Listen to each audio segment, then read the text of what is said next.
Praise the lord. నా పేరు M J John. నేను కర్ణాటకలో హొస్పేట్లో ఉంటున్నా.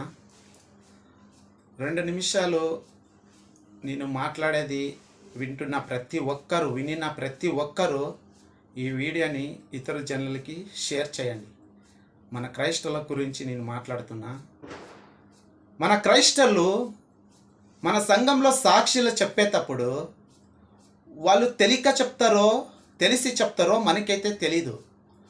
బట్ వాళ్ళు సాక్షి చెప్పేటప్పుడు ప్రతి ఒక్క సాక్షిని ఒక పాస్టర్గా మీరై ఉండి వినేటప్పటికి ఆ సాక్షి ఎవరైతే చెప్పింటారో వాళ్ళ దగ్గరికి పోయి, నువ్వు సాక్షి ఇలా అయితే చెప్తున్నావమ్మా, మనము ఇతరులకి మనము చీపుగా కనిపిస్తాము, ఇలాంటి సాక్షులు మీరు చెప్పకూడదు అని మీరు తెలిసిన వాళ్ళు పై వాళ్ళకి చెప్పండి. అంతేగాని మీరు వాళ్ళు వచ్చి డాటా ఇంటర్నెట్ లేదంట, దేవుని ప్రార్థన చేశానంట, అవి అంట అని ఒక ఆవిడ అంటుందంట అనేది ఎందుకు? నీకు తెలుసు కదయ్యా. పోయి అవును ఆమె ఇంకా పాలు తాగే ఆమె.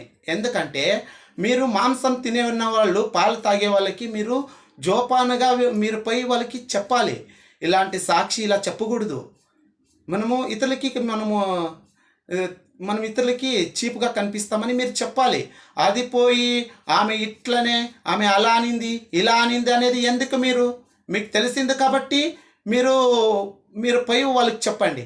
అంతేగాని ఒక ఆవిడ ఇలా చెప్పింది, అలా చెప్పింది అనేది ఎందుకు?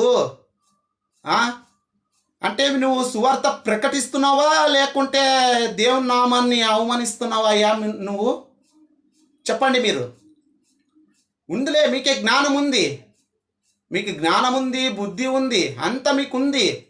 కానీ బుద్ధి లేని వాళ్ళకి జ్ఞానం ఉండిన వాళ్ళు వెళ్ళి చెప్పాలి, ఇలా చెప్పకూడదు అని.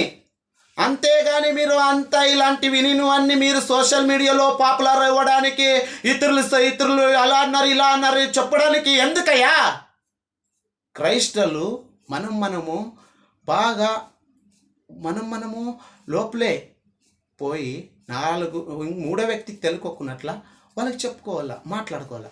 అప్పుడు వాళ్ళు మారిపోతారు. నువ్వు కూడా ఒక నాడప్పుడు తప్పులు చేసింటావు, తప్పు సాక్షులు చెప్పింటావు.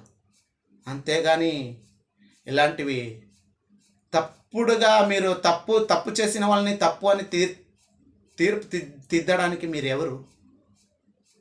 నేను అడుగుతున్నా. దయచేసి క్రైస్తవుని మత